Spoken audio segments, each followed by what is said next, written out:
สบายดีพี่น้องเนาะหลังจากค้างหายไปนานเนาะบ่ได้ทำคลิปล้นเติบเนาะมื้อนี้ก็เลยมีโอกาส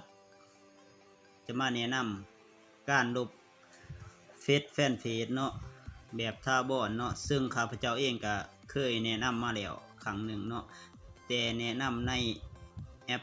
Facebook โดยตรงเนาะในแอป Facebook โดยตรงซึ่งในแอป Facebook โดยตรงนี่มันมีการอัปเดตใหม่ตลอดเนาะบางเทื่อมันก็บ่มีบอนลบแบบท่าบอนเนาะมื้อนี้ข้อยก็เลยจะมาแนะนำลบแฟนเพจแบบง่ายๆเนาะด้วยแอปจัดการหนาเนาะนี่แอปตัวนี้เนาะแอปแฟนเพจโดยตรงเนาะเพื่อว่าเป็นการเสียเวลาและยากก็กดเข้าไปเลยเนาะกดเข้าไปแอปจัดการเฟซเลยเนาะกดเข้าไปเลยก็จะลบเฟซที่อันนี้เนาะที่ว่าค่อยสร้างขึ้นมาเพื่อจะมาแนะนำชั่วคราวเนาะจะลบออกคนบ้านนอกเนาะกดเข้าไปบอนนี่เลยเนาะบอนดุมสุดนี่เนาะฟังขวามือเนาะกดเข้าไปเลยปึ๊บแล้วก็กดบอนตั้งค่าเนาะกดบอนตั้งค่า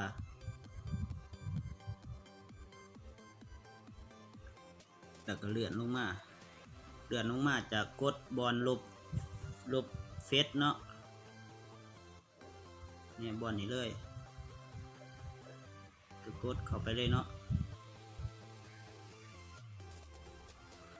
เนี่ยมันจะบอกว่าลบเฟซแบบ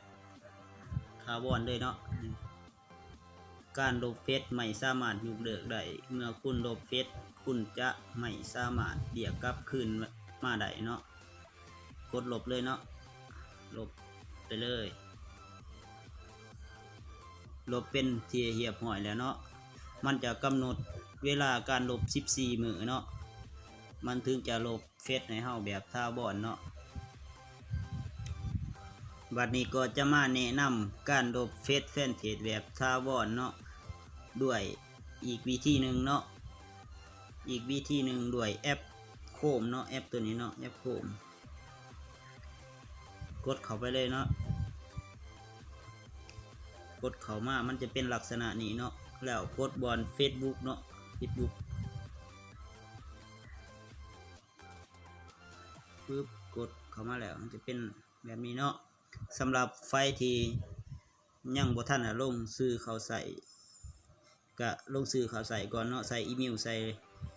รหัสเข้าสู่ระบบเนาะอันนี้ค่อยเขาเป็นที่เข้าระบบเป็นที่เรียบร้อยแล้วเนาะแล้วกดบอน3 ขีดทั้งเทิงฝั่งขวามือเนาะ3 ขีดนี่เนาะ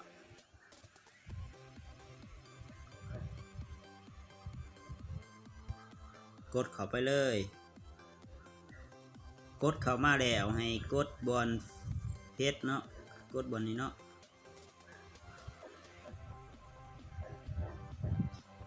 แล้วเลือก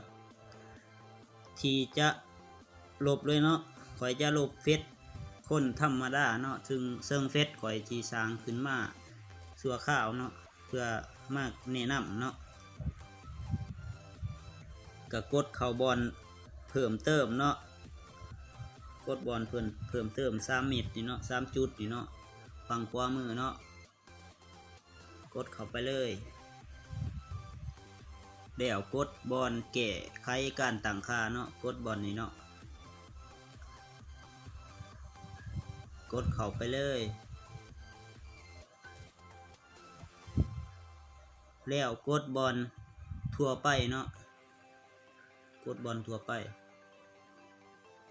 กดเข้าไปเลยแล้วเลื่อนลงมาแล้วมันจะเห็นคำว่าลบเฟซเนาะลบเฟซลบคนธรรมดาอย่างถาวรเนาะก็กดนี่เนาะกดเข้าไปเลยลบแล้วก็กดลบด้วยเนาะฝั่งขวามือเนาะลบไปเลย